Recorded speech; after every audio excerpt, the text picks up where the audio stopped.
Gilardi. Riviviamo allora quello che è accaduto in questi 90 minuti di Sassuolo-Inter, una partita che si presentava comunque come delicata sia per il Sassuolo che per l'Inter, che comincia con un grande ritmo, con la prima occasione costruita da Dubkova che ruba palla, si presenta in area di rigore, angolo alla conclusione ma termina distante rispetto alla porta di Gilardi. Le indicazioni da parte di Attilio Sorbi, il solito volto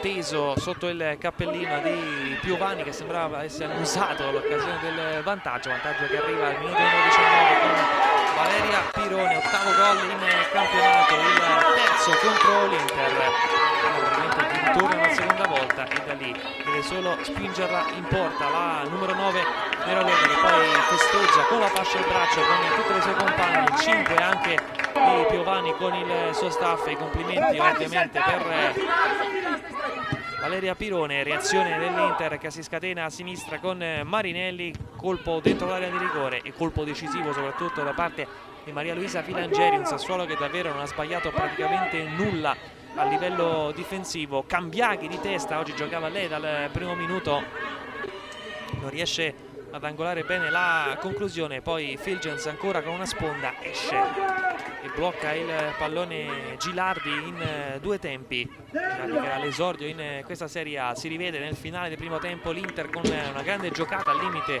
di Tarenzi, finta e conclusione, molto bene la prima parte, un po' meno la seconda. Di nuovo Marinelli a sfondare sulla corsia di sinistra, rientro sul destro e palo pieno colpito dalla numero 7. Un Inter che è sembrata crescere nel finale del primo tempo, ha dato la stessa sensazione anche nel secondo, ma evidentemente quando ormai era troppo tardi. Infatti il Sassuolo nella prima parte si prende la scena con la conclusione trovata da Cambiaghi, che trova ancora attenta Gilardi.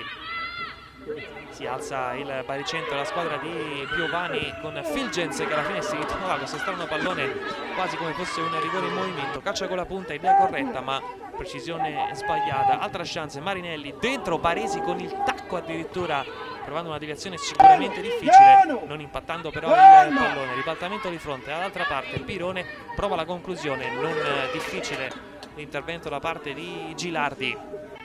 Sassuolo che produce tante occasioni e va un'altra volta vicino al raddoppio qui con Dubkova che centra in pieno la traversa. Gilardi stavolta battuta, poi Bugheia sulla respinta non riesce ad intervenire, ma la solita conclusione balistica di un certo livello da parte di Camilla Dubkova, che non ha segnato a caso, 8 gol in campionato fin qui. Si rivede anche l'Inter con Rincon che ha una grande chance sul piede destro, calcia però in maniera centrale, poi Tomaselli, stop e conclusione, muro da parte dell'Inter. Poi Pirone ancora di testa, una serie di batti e ribatti, Pirone al volo e grande riflesso davvero da parte di Gilardi che toglie il pallone da sotto la traversa.